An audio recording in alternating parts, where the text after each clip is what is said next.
अबा, tell me something.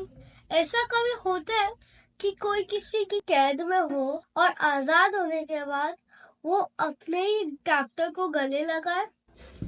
जब आप किसी के कैरेक्टर से बहुत इम्प्रेस्ड होते हो तो ऐसा हो सकता है। ऐसा ही वाक़या अल्लाह के रसूल सल्लल्लाहु अलैहि वसल्लम के ज़माने में पेश हुआ था। तो ये स्टोरी है दो भाइयों की, हज़रत खालिद बिन वलीद और हज़रत वलीद बिन वलीद रज़ियल्लाहु अन्हुमा की। ये दोनों मक्का के रिचेस्ट फैमिली में से बिलोंग करते थे और ये स्टोरी उस वक्त की है जब इन दोनों ने ईमान नहीं लाया। तो ये इस्लाम के अभी तक दुश्मन है। तो जब बद्र की लड़ाई स्टार्ट हुई, हज़रत खालिद तिजारत के सिलसिले की वजह से इस जंग में हिस्सा नहीं ले सके। तो जब वो मक्का वापस लौटे तो उन्हें पता चला कि मुसलमान ये जंग जीत चुके हैं और उन्होंने 70 कैप्टिव्स ले गए हैं उनमें से, जिसमें से उनके एक भाई भी थे, हज़रत वलीद रज़ियल्लाहु अन्हु।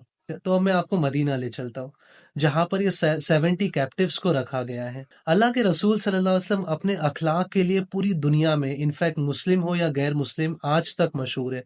तो जो कैदी थे, बावजूद इसके कि वो आप पर कत्ल का इरादा रखते थे, अमन नहीं चाहते थे, आप सल्लल्लाहु अलैहि वसल्लम ने उनके लिए ऐलान किए कि इन पर जुल्म नहीं होगा, इन्हें मारा नहीं जाएगा, जो हम खाएंगे वो इन्हें खिलाएंगे और जो हम पहनेंगे वो इन्हें पहनाएंगे।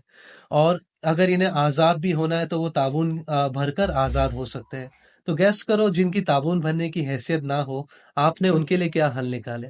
आपने उनसे कहे कि तुम में से जो पढ़ना और लिखना जानता है वो हम में से जिन्हें नहीं आता है उन्हें पढ़ना और लिखना सिखा दे और आज़ाद हो जाए।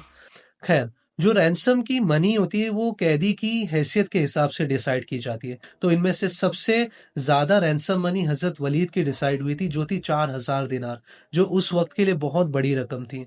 तो जब हज़रत खालिद जो मक्का में है, उन्हें ये खबर पता चली तो वो उसी वक्त इकरामा इब्ने अबी जहल के साथ मक्का से मदीना रवाना हुए 4000 दिनार लेकर, और उन्होंने ये मदीना में रकम अदा की और अपने भाई को आज़ाद किए। तो वापसी में दोनों ने आराम के लिए, क्योंकि ये लंबा सफर है, दोनों ने आराम के लिए जुल हुलैफा में आराम किया, जिसे आज हम मीकात के नाम से जानते हैं। तो जब सुबह हजरत खालिद उठते हैं तो देखते हैं कि वलीद अपनी जगह पर नहीं है और उन्होंने एक चिट्ठी छोड़ कर गए।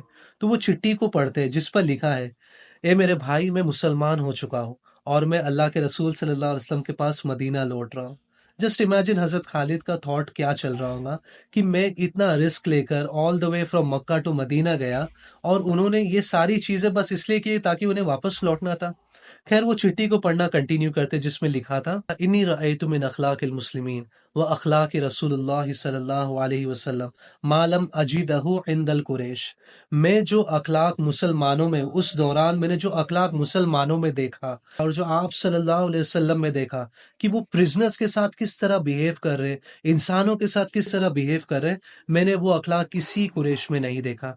तो मैंने इस्लाम कबूल करने का फैसला तो वही कर लिया था, लेकिन मुझे जंजीरों में बंद होकर इस्लाम कबूल नहीं करना था, वरना लोग कहते हैं कि मैंने सिर्फ आज़ाद होने के लिए इस्लाम कबूल किया। तो हज़रत वलीद रज़ियल्लाहु अन्हु की अगर आप बायोग्राफी पढ़ोगे तो पता चलता है कि उन्होंने सिर्फ इस्लाम इसीलिए कबूल किया क्योंकि वो इम्प्रेस्ड हो गए, बावजूद इसके कि वो कैदी थे, वो कैप्टिव थे, वो जंग हार चुके थे, लेकिन वो अखलाक से, मुसलमानों के अखलाक से, मुसलमानों की बिहेविंग से, कि जो खा रहे हमें खिला रहे, जो पहन रहे हमें पहना रहे, वो इम्प्रेस्ड हो गए और एंड इन रिजल्ट उन्होंने इस्लाम कबूल किया। तो ये हमारा रिलीजन है और हमारे हीरो, हमारे प्रॉफिट सल्लल्लाहु अलैहि वसल्लम ने हमें सिखाया है, तुम में सबसे बेहतर वो है जिनके अखलाक सबसे अच्छे हो।